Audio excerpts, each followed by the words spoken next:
Hello everyone, welcome back to the Living Room Chat podcast with Matt and Ryan. Episode 16 we're on now. Is that what we're on now? I haven't actually now. remembered, but It's been so long, isn't it? Yeah, back after about a month or so. Literally, yeah, I think it was literally mid-March when we did that last one, so... Yeah, so life happened. Yeah. We've been busy. I mean, I was away for a week, that's only a week. Where's the other I don't know what happened. I think... Was one of us ill? And we missed one? Yeah. And then we were going to do one and randomly squeeze one in before you went away, and then we thought, nah, fuck it. Let's just busy. Yeah, but those of you who've been watching from the start will know we did make a commitment for 40 episodes. We did, year, but well on track. Episode 16, we've still got what, 35 weeks of the year, something like that. Yeah, that's a complete guess. Just trying to work out logically. Yeah, I'm not sure. Oh, we'll be fine. We'll be fine for 40, no problem at all. Not saying that.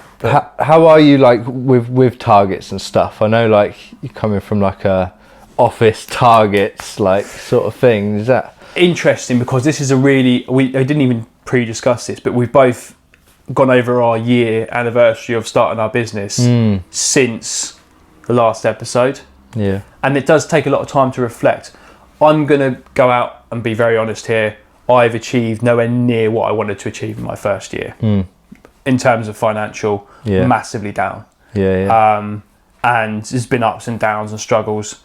But then I look back at my goals for the first year of the business, and the first year was to survive. Yeah. To make enough money to survive. I remember you saying, yeah. Which, although we had a lot of money, not a lot of money, we had a nice chunk of money coming in. We have survived. Sales are still going through. We've got money in the bank. So I've got a target for this year, comfortably, that we want to hit. And I've got a little countdown now on my spreadsheets. Every time we exchange, it counts down.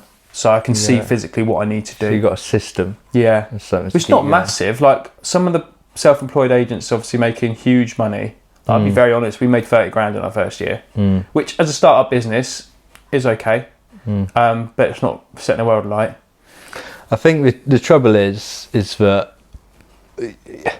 I've found in my first year, again, I was just like, right, let's just get through the first year. Let's do all I can to kind of hit the ground running. But then all of a sudden, like, I could have done double what I would have wanted to, and I could have still not been happy with it, benchmarking it against other people. But that's the key now. We've got a benchmark. We've done year one. We're not starting from a standing start now. Year two starts and we're already, we've got a pipeline. We've got sales happening. We've got houses on the market. So what's your, feel free to say no, don't want to say to all of our subscribers and listeners. Yeah. All 13 of you. Thank you for liking and subscribing. Links in description.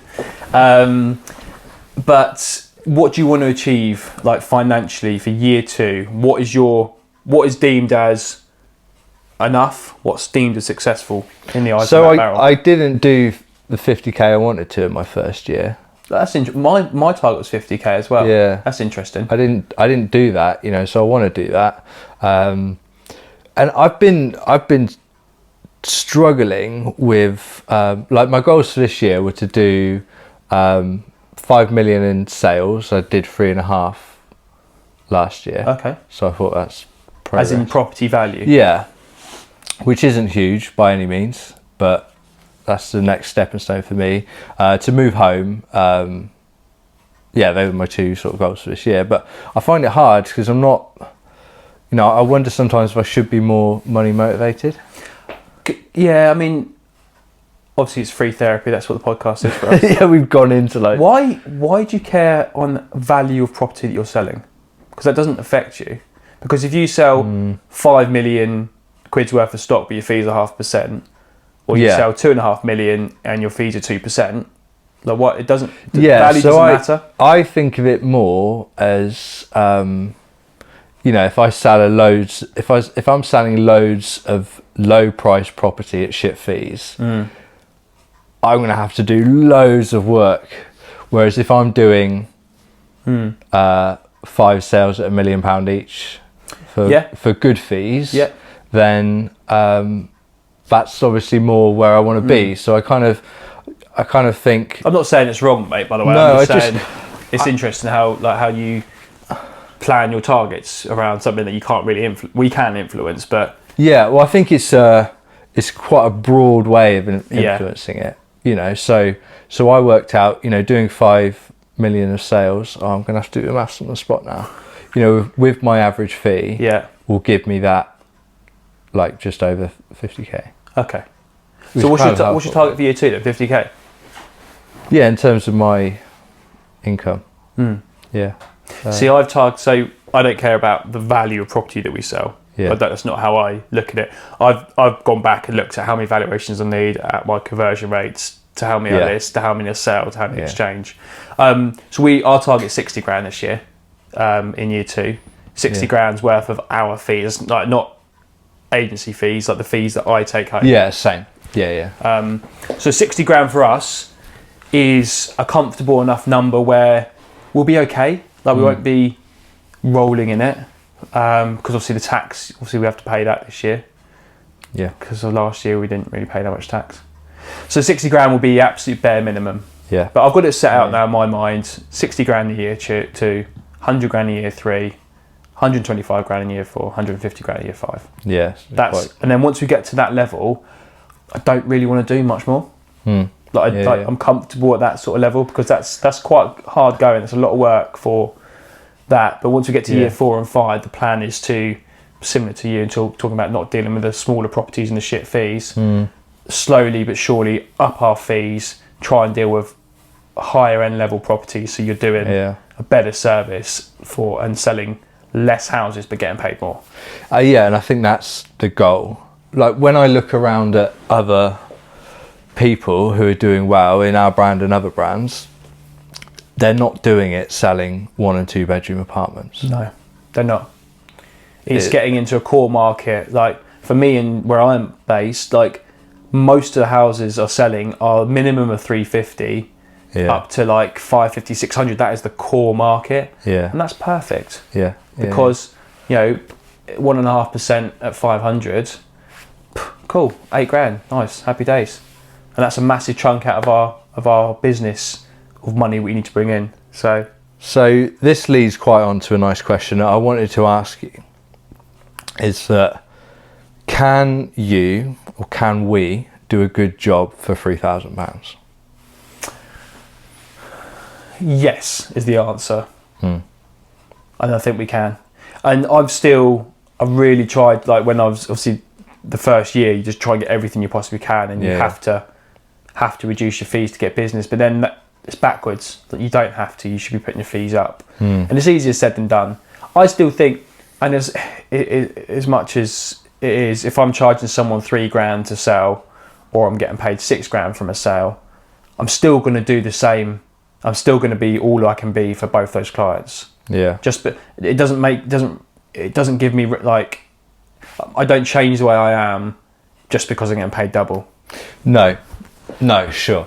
But I hear what you're saying in terms of motivation. So I'm looking at it now, a year in, reflecting and looking at some of the fees I've done on the lower end, and looking at the work I've done, and on a few of them something's gone wrong. Maybe I've had to sell it twice. Maybe I've had to deal with any number of extra stuff that we know comes up. On top of the basics for marketing, the viewings, the ad spend, all, like, the petrol driving to and from appointments, all of this stuff obviously has to be included in that fee, and then you take off a cut for so I'm looking at it now, and I'm wondering to myself, like, I'm not sure I can do a good job for 3 grand. Do you know what I mean?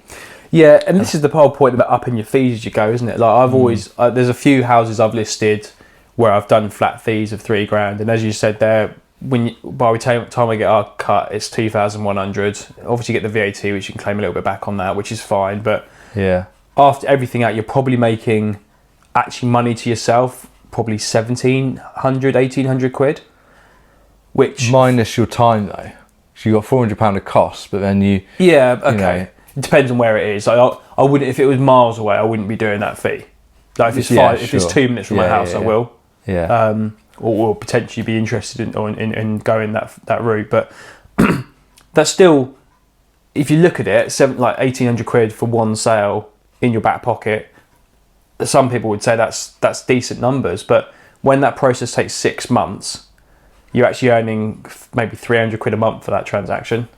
And it could fall out of bed at the last minute, as some of them do. Yeah, I've been really hit up. That the start of the year was like the lowest. I've had some really low points in the last year, as you know. We've talked about it during our free therapy sessions. How many times are we going to say that today? 2, 3. Free therapy. Well, it is, and it's like, and that's the most painful thing. Like when something falls apart at the last minute, and you try your best to stay motivated, but I remember, I think it was in February, I had 3 sales fall through, 2 of which were like the week of exchange or coming up to exchange. We're talking exchange dates and they fall through. 3 sales fall through in the space of 2 weeks. It cost me personally probably about 10 grand. I fucking needed that. Yeah. And my pipeline suddenly goes from X minus 10, you've got Y, and you're thinking, shit, I've got 3 or 4 months worth of pay here. Yeah. But if I don't sell any more houses in the next few weeks, I ain't getting paid in October, November. And that's it's the difference between being on the high street and being self-employed. When you're on the high street and you're focusing on your exchanges that month and the next month, you're not worried about how much you're going to be paid in 3 or 4 months' time, because you will get paid. Yeah. Whereas with us, like, I know we're paid up till the end of July. Like, I know I've got money into the end of July to pay everything, and probably half of August. But that's it at the moment. And all of a sudden you're thinking about October, November, December, and you're just thinking about things on a longer time horizon. Absolutely. And you have to think so far ahead, which is good in a sense because it's forward planning. But at the same time, it doesn't it gets hard getting stressed over stuff that you know you can influence, but it doesn't make it any easier if it's not there. Yeah, for sure. But it's I'm so pleased I've done it. Regardless of what happens in the next year, I'm really confident that we can make this a solid business that's going to work. And I just enjoy it. Like doing a podcast on a sunny Thursday morning, not worrying about it. The mindset changes. Like, could you ever think about going back to having to be at work at 8 o'clock and working till 7? Yeah, well, it's funny because in a way, yes, because I've been thinking a lot recently about just having a boss and just having to be in the office, and there's a lot of shitting on the clock in, clock out mentality. Now I've been out of that, I can see I can see why there's value to just clocking in and then leaving it at home. When I was in California, I was having to stay up till 12:30 to make calls for 8:30 time here in the UK when places would open, just to help my clients. I don't mind doing that, but in my mind I was like, I can see why being able to switch off. You can't enjoy your holiday off, can you? Yeah, and I enjoyed it. It was fine, but I was like, I can see why having a job is nice. You can just switch off. I must admit, probably the first time I'd say in the year of doing business when I haven't been abroad. So I did viewings on Bank Holiday Friday, did viewings on the Saturday morning, and then Sunday and Monday I didn't answer any WhatsApp messages, I didn't check my emails until Tuesday morning. It was actually really nice just having 2 days just not worrying about anything. Really nice. It's funny though, isn't it, how it goes, But then you're flat out again and it just doesn't stop. And I spoke to clients at 8:45 on Tuesday night whilst watching Man City absolutely dick over Bayern Munich. Have a whiskey on the go. The trouble is though, sometimes someone said to me, I wasn't expecting you to answer this late at night, but kind of for me, like the anxiety of like not answering there and then waiting for the next morning. Tell you what I've got really super good at is once I am done, like sat down, we've had dinner, Marla's in bed, we're watching TV, it's 9 o'clock at night. I was always constantly just checking my emails, just like at 10:30. And I know if I saw a bad email, I'd worry about it, I wouldn't be able to sleep, I'd have to deal with it. So now I've got very much in the habit of like, when I'm done, I am done. Turn it off. Sometimes I leave my phone in the other room now. It's rewarding. Yeah, and I think I'm doing a similar thing where I'm trying to be really intentional about when I'm clocking in and clocking out. Just in my headspace, because I think I quite enjoyed it at the start. It's been like I'm anytime 24/7, which I am. But if I'm not actually doing something actively business related, I need to be kind of when you're in the zone, like if you're editing a video or you're doing something and it is 8:30, 9 o'clock at night, absolutely, if an email comes in, I'll respond to it. But I think once you reach that point of shutting off, it's really important to stop and then pick it up again in the morning. So the way I look at it, obviously I'm in the gym most morning, like not most mornings. Get this guy. Yeah, I've been working out. No, I've been really slack recently actually. But typically I'm in the gym twice a week at probably 7:30 in the morning. Maybe 7. No, 7 o'clock in the morning. So I'm answering emails there. I'm firing off emails to solicitors. I'm WhatsApping clients. For me, that's almost better than emailing someone at 10:30. I'm more impressed from solicitors when they email me at 7 o'clock in the morning rather than 11 o'clock at night. Yeah, so I feel like they're up fresh. They're ready to work. Not behind on their work at 11 o'clock, having to email late. You know what I mean? Yeah, you get the evening email and you're like, get a life, mate. And then you get the morning email, you're like, this guy's on the this guy's on it. Yeah. Weird, isn't it? Yeah, interesting. I'm going to remember that. Yeah. So that's what if I don't send an email, I won't probably email past 8 o'clock now. Yeah. But first thing in the morning, 6 o'clock in the morning, in the gym, bang, emails. This guy's on it. If any of your clients are watching this, like send Ryan an email at 8:30 and then get snotty. Oh, I type the emails out. I just set the a delayed send until 7 o'clock in the morning. Yeah, I've seen Outlook actually prompts you to do that now, doesn't it? It can, yeah. Oh, yeah. It says, you're at work, sending an email out of office hours. Do you want to delay it till then? Yeah. Yes, I do. Thank you. Cool. Anyway, we're conscious we just blab on, and this will turn into another hour-long episode, and we were purposely trying to get them down to like half an hour snippets. So obviously, it's been a month since our last episode. Yeah. So a lot has happened in the world. I don't want to go over interest rates or banking collapses or Donald Trump being arrested, or strike trying to buy purple bricks. Well, that's quite common news at the moment. But what do you want to chat about? Like, we've got a couple of topics. I know you had a story about a buyer that I was intrigued to hear. Yeah, so I need to not disclose anything about the deal, but I had a call yesterday. I've agreed an offer with what I thought was a first-time buyer. Oh, right? Yeah. So whatever, did the open house, offer agreed, first-time buyer. It was, it's the best of a few offers, and getting to the point of sending sales memorandums out, getting solicitors involved, and dealing with my seller's onward purchase. Yeah. So in the thick of it. And then the buyer calls me and says, the solicitor's saying I'm not a first-time buyer. It's like, what do you mean? And it's like, I bought this parcel of land with 3 of my mates for, it's like $7,000 or something.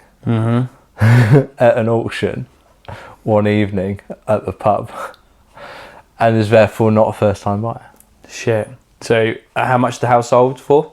So you can't say. So which basically means they now have a big stamp duty liability. Yeah, a couple of grand. Yeah, because they're not a first-time buyer. Yeah. Because they went 3 ways into a £7,000 parcel of land. Wow, that's a stupid mistake to make. Yeah. Absolutely. So where does that leave it? As in, they can't offer the same price because they can't offer the same price. Yeah. So it's completely dicked you over because it would have been a better offer to go with. Yeah. The thing is, people wouldn't necessarily know that, and I think estate agents, our job is to find out all of the information, but you can't cater for stupidity. And this is the problem, is because every time, we've said it before, every time something happens, I'm looking at it like, right, what could I, Matt Barrell, have done differently in this scenario to avoid this happening? Yeah. And it pisses me off because it affects my client. So I'm like, there is nothing I could have done. No, there's nothing you could have done. Yeah, you can't. Have you ever owned a property before? No, I haven't. Great, so you're a first-time buyer. You wouldn't ask, by the way, Mr. Buyer, were you ever stupid enough to buy a piece of land with some mates drunk at a pub auction? Yeah, just out of interest. Oh, yeah, I did actually, Matt. Cool. £4,000 stamp duty. You wouldn't ask it, would you? So you can't beat yourself up about that. Yeah, and even the buyer didn't know. Yeah. Just thought. Well, that leaves you... so it basically puts me back in square one. And again, this is like we were saying about fees earlier. I've got to put that property back on the market, book in a load more viewings, do another open house, agree another offer, take the proof of funds again. Do you know what I mean? I know what you mean, yeah. It's just frustrating, isn't it? So I guess this can be a lesson to people, is that you get many benefits of being a first-time buyer in this country. So don't waste it. Just be careful, basically. And even in a sense, when people have like inherited houses, and they go on to if you've been on the title of a house, whether you pay for it or not, you've owned it. Yeah, you've been an owner, so you're not a first-time buyer anymore. So if you inherit a house, and it goes in, the title's changed to your name. Yeah, that is deemed as ownership, literally. And also, I had this conversation very similar actually with a first-time buyer. He was a first-time buyer. His partner had sold a shared ownership flat 2 years ago, so she'd owned somewhere. And he's like, "Are we still first-time buyers?" I was like, "No, you're not. You'll still pay stamp duty, okay? Unless you buy it only in your name and she doesn't go on the title, then you can be first-time buyer." Yeah. But other than that, no. You're gonna have to pay stamp duty, which was probably about $3,500. Yeah. I was like, just need to have that in your locker to pay it. That's the situation. So you just could deal with it, basically. Do you want to know a bugbear of mine, speaking of stamp duty? I'd love to hear a bugbear of yours regarding stamp duty. You know when sellers or buyers, sellers especially, when they're talking about selling, and they say, "Oh, well, I've got your fee, I've got stamp duty, I've got solicitor costs, so let's bump the price up to reflect all of that." Doesn't work that way. Yeah. Absolutely. Do you hear that? I do, and I'm like, no, because this is the price. I have changed my tactic with pricing, and I've got this really cool little thing I've been saying. It doesn't matter what you sell, it's completely irrelevant to the stamp duty conversation, actually, very quickly. No, we'll go back to that. Yeah, price is the price. That's the price of how sales for, and your costs come out of it, not the other way around. But it does segue on, because my new thing I've been talking about is anything you're selling, whether it's cars, houses, coffees, whatever it may be, the same process happens. Price, you market, it sells. That is the simple term of what happens, right? Yeah. Price it, market it, sell it. Yeah. Okay? This is the point I'm making.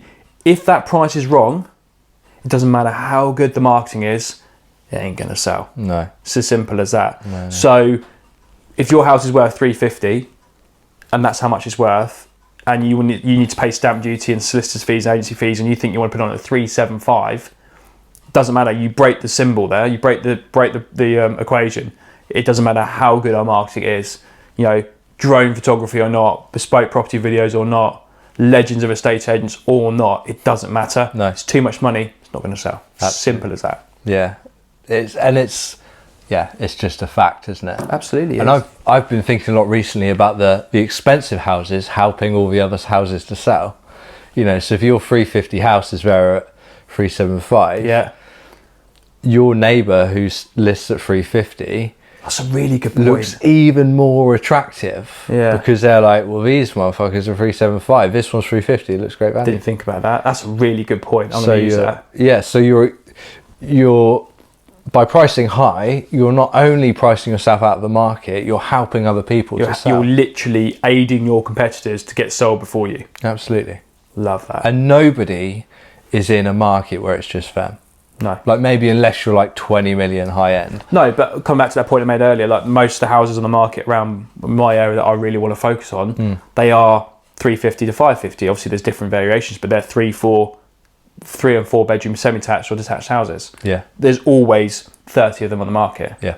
So if you price too high, you're just going to shoot yourself in the foot. Simple as that. It's funny. You know your listing we were talking about a few weeks ago that had loads and loads of interest? Yeah. Someone called me, one of my buyers who I dealt with a while ago, called me and sent me the link, said, "Matt, I'm interested in this." I said, "You and everyone else, mate, it's sold." Still got, mate, they got the mortgage on it. Really? I didn't. Oh, this is another update. Yeah, so mortgage valuation's been held. Mortgage offer out. Wow. I know. I'm shocked. I met the surveyor there. What was? Did it have a kitchen and bathroom? Did have a kitchen. Had no cooker. Right. But it did have running water, and the downstairs showering was working.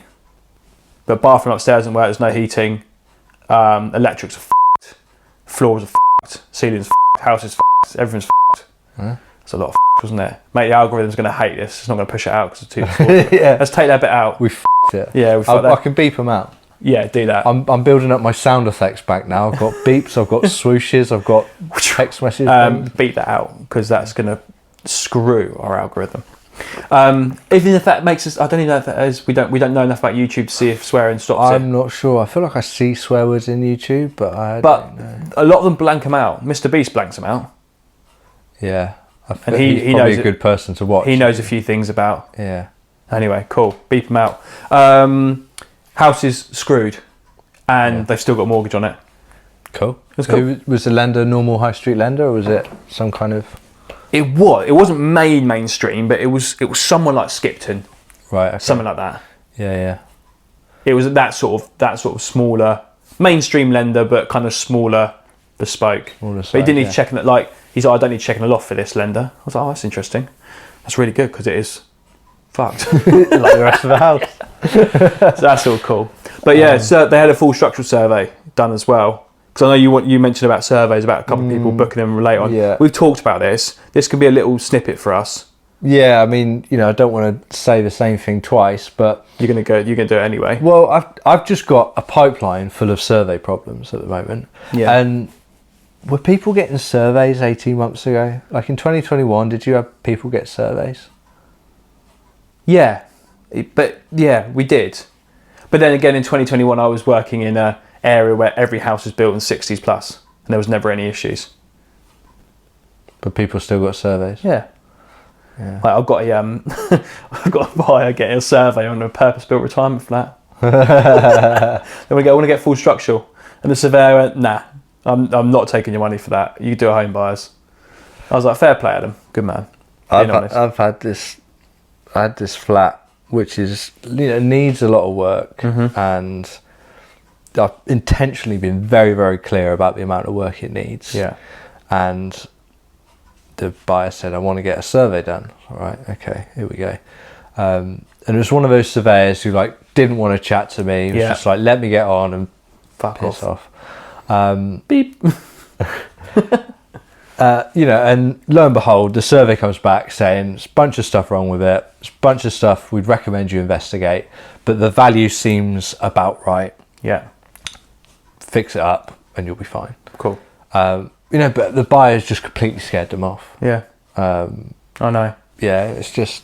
It happens, isn't it? It happens an awful lot, and it is frustrating because surveyors got to cover themselves, and we've talked about this before, but I think it's still so. But we've talked about this, I'd never ever push surveys with buyers ever. Like, I just leave it. If they got one done, they got one done, but I wouldn't push that fact. Yeah. Now, from the moment the offer's accepted, I'm like, are you getting a survey done?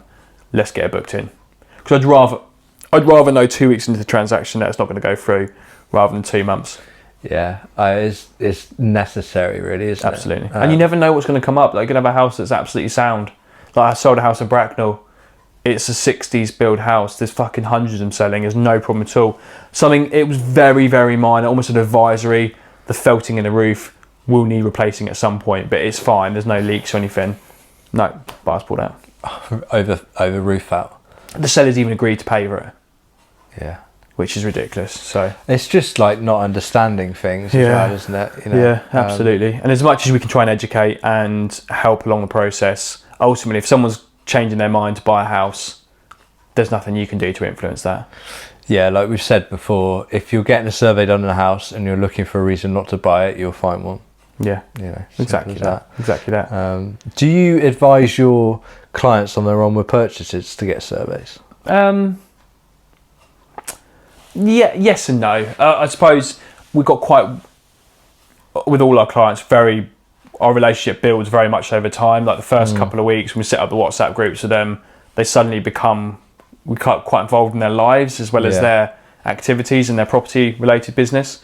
I would say if a client's getting a property, they normally ask me, should I get a survey or what should I do? Yeah, because I've had it come up where I've been chasing the chain, I've been pushing, and it's my client who's turned around at the last minute and wants a survey done. Yeah, but then again, that's the other agent's fault for not asking for it at the start. It's not yours. I like that way of thinking. It's the other agent's fault. Yeah. Yeah. Bastards. Bastards indeed. But yeah, no, I do. I will always suggest people. And now I've got an absolutely quality guy that I've met. I met him on a survey. He's working for another company. He's like, I'm going to go out on my own, start my own business. I was like, fair play, mate. It's about 6 months into avocado. Amazing, well done. And now he's just a good guy. Really trust him completely. Great guy, very honest. And refer him to everyone. Cool. So if you're buying a house and you want to get a survey, hit me up. I've got the man for the job. I'll get a few ready as well. what's the numbers for? What's the price for a survey? Don't know. No. Okay. Message Ryan. That's not my job. We've gone over half an hour though, bud. So I don't know. Yeah. Should we wrap it up now? Yeah. Because we've got loads to talk about. I've still got loads more to talk about, but we can hold that till episode 17. Yeah, I had a little snippet from that magazine I was going to tell you about. It's about Pablo Escobar's hippos, but I'll save that for next week. Mate, I've started watching Narcos. Yeah, it's brilliant. I've only seen the first season. I haven't finished the first season yet. Yeah, they've just done that bit where they've gone in and shot up his prison. Yeah. And he escapes into the woods. And they're always talking about the gringos. Yeah. Bloody gringos. They're not Australian, are they? Right, that's been episode 16. Thank you so much for watching. We'll be back hopefully next week. It won't be a month till the next one, but we will be back with more agency chat with Ryan and Matt on the Living Room Chat podcast.